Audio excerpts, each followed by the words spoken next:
ABC Listen. Podcasts, radio, news, music and more. Big tech and the Australian government are going through kind of a long, public, awkward breakup. These companies have snubbed their noses at governments in Canada, Britain, Australia for many, many years. Social media is doing harm to our kids, and I'm calling time on it. So what does this mean for democracy? And can we fight back against the tech broligarchs? From If You're Listening, this is Australia versus the Internet. The first episode lands on April 24th.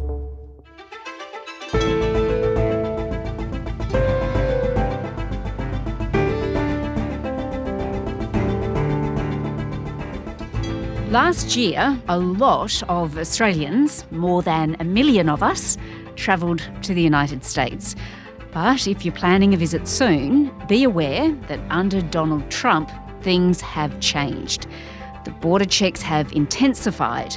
Some travellers are being denied entry, some are detained or even deported. In some cases, phones are being more closely searched. Today, Sarah Kopit, Editor-in-Chief of travel industry news site Skift, on what's been happening and what to expect. I'm Sam Hawley on Gadigal land in Sydney. This is ABC News Daily.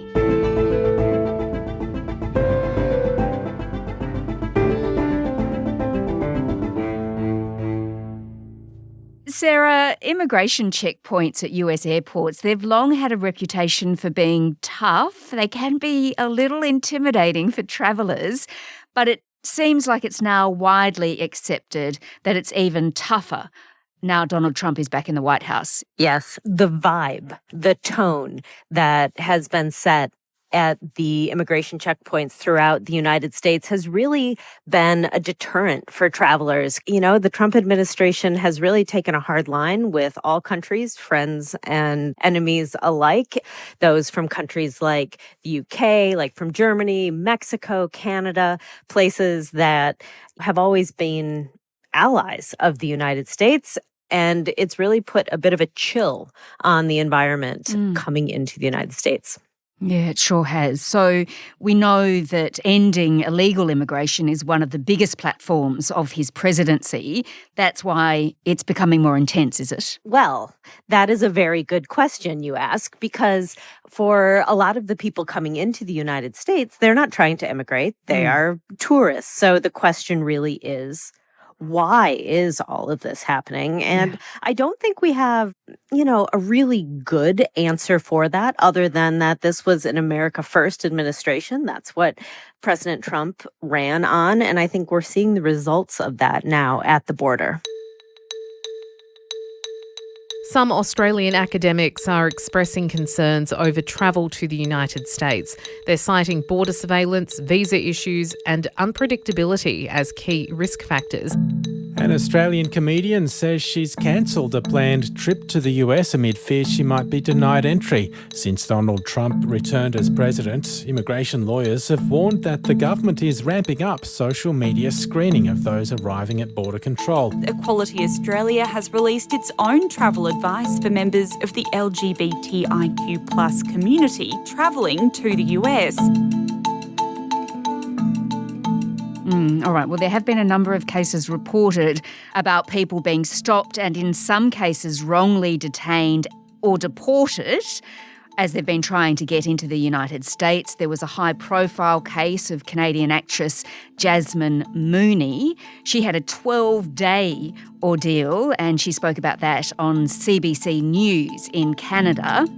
This man just comes out and he goes, "Jasmine, can you come with me?" No one told me anything. It was the same answer every single time. I begged, how long am I going to be in here for? Like, what is happening? And it was always the same answer. I don't know your case. I'm just doing my job. In there, you don't know anything. And then they transfer you from prison to prison. You have to start all over again. The Trump administration has taken a bit of a hard line and saying, you know what, we don't have to let anybody in that we don't want to.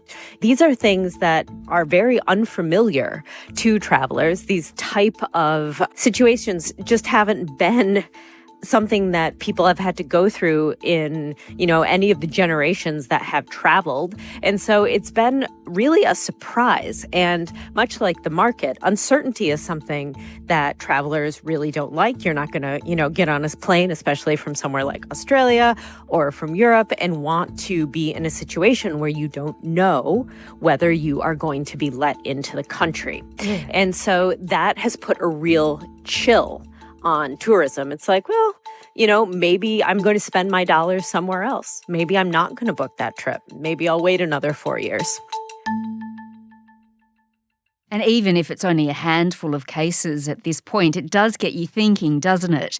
There were several German tourists too that have been placed into detention centres. One of them was a tattoo artist, and she was actually carrying tattooing equipment. So they sort of accused her of wanting to work in the US even though she was actually coming in as a tourist. It can get pretty blurry too. Yeah, these are not situations that would have even been like mildly suspect in years past. So it's all just very unfamiliar for tourists, and it's really raising people's kind of like that fear index. Yeah. It's scary, even for all of us, when you are coming to your home countries, for example. Yes. You're setting yourself up for a possibly unfriendly encounter. Nobody wants that, and especially if you're going on vacation.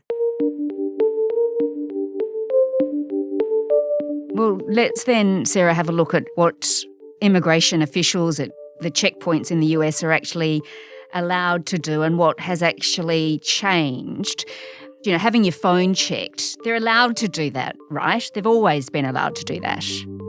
Absolutely.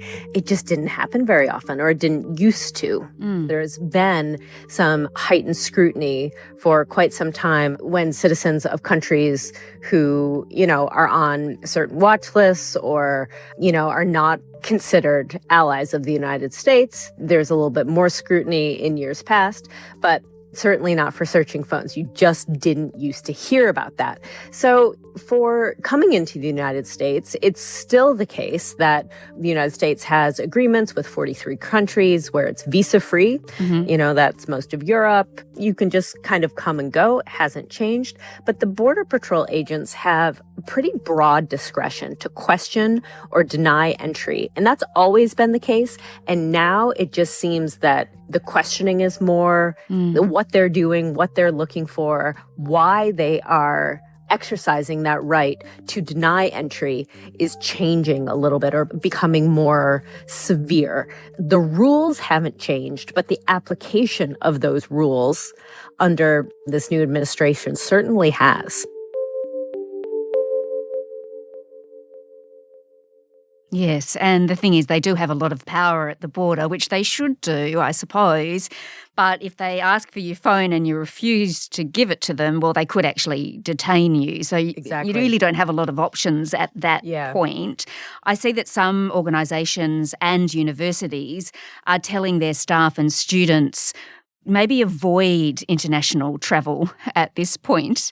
Maybe don't leave the US if you're already there, but if you're going in, you've got to be a bit more careful, I suppose. Yeah, and we're also seeing it be an issue with green card holders, people that have permanent resident status. It's exactly what you said. Like, if you're here, maybe you want to stay here so you don't have to kind of entertain that increased scrutiny at the border. And we've also heard reports from some immigration attorneys around the United States who are really changing their position and changing their advice for their clients. It used to be, if you have a green card and are a permanent resident, you can come and go as they please. And we've heard from attorneys that they're no longer kind of carte blanche giving that advice. Sarah, another change is particularly concerning for trans and non-binary people, and that's to do with passports, isn't it? Just tell me what's going on there. Yeah, so part of the flurry of executive orders that happened on January 20th, the day of Donald Trump's inauguration, was one that requires identifying people as their sex at birth on passports, visas, other government documents, and that reversed a previous policy. So there are countries like France, Denmark, Finland, who are warning its citizens about these new U.S. rules that may impact impact travelers who are transgender or don't have the gender that they were assigned at birth on their documents. It's something that countries are warning about, to really think, do you want to undergo that level of scrutiny at the border?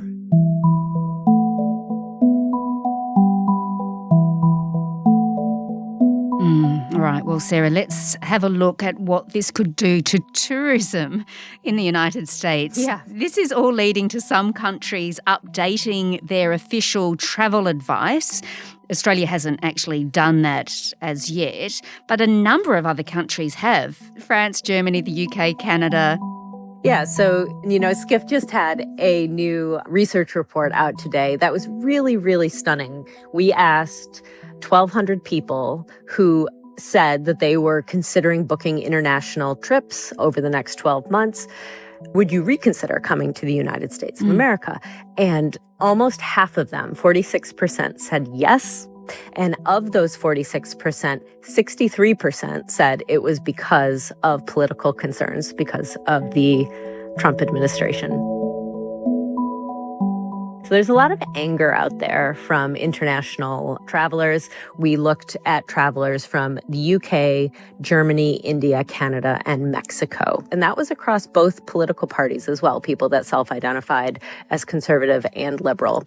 And only India had an uptick in people who actually wanted to visit the United States. We're not even 100 days in to the Trump administration. It really is having a chilling impact on tourism.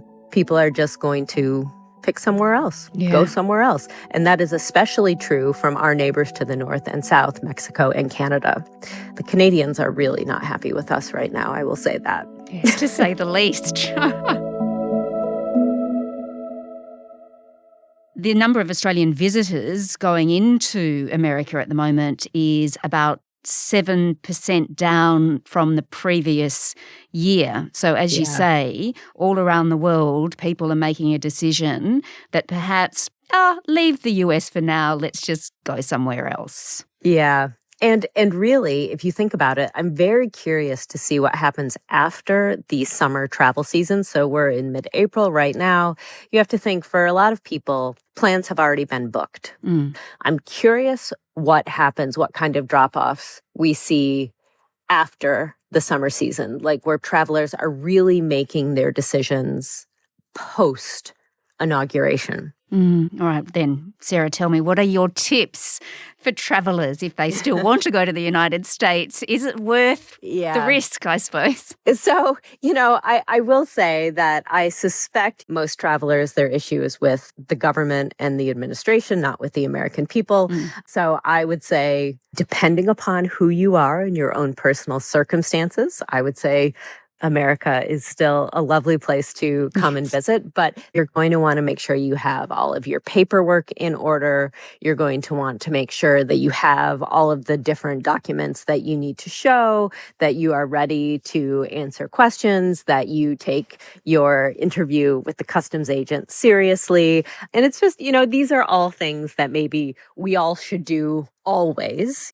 But I think now is a situation where, you may want to double check. So when you go through, it can be as smooth as possible. Well, 1 million Australians went to the US last year, more than 1 million. So expect a few of us still, that's for sure, Sarah. Yes, I should certainly hope so. The Americans love the Australians, and I do hope that you all continue to visit. Sarah Kopit is the editor-in-chief of the travel industry news site Skift. This episode was produced by Sydney Peed and Sam Dunn. Audio production by Adair Shepherd. Our supervising producer is David Cody. I'm Sam Hawley. ABC News Daily will be back again tomorrow. Thanks for listening.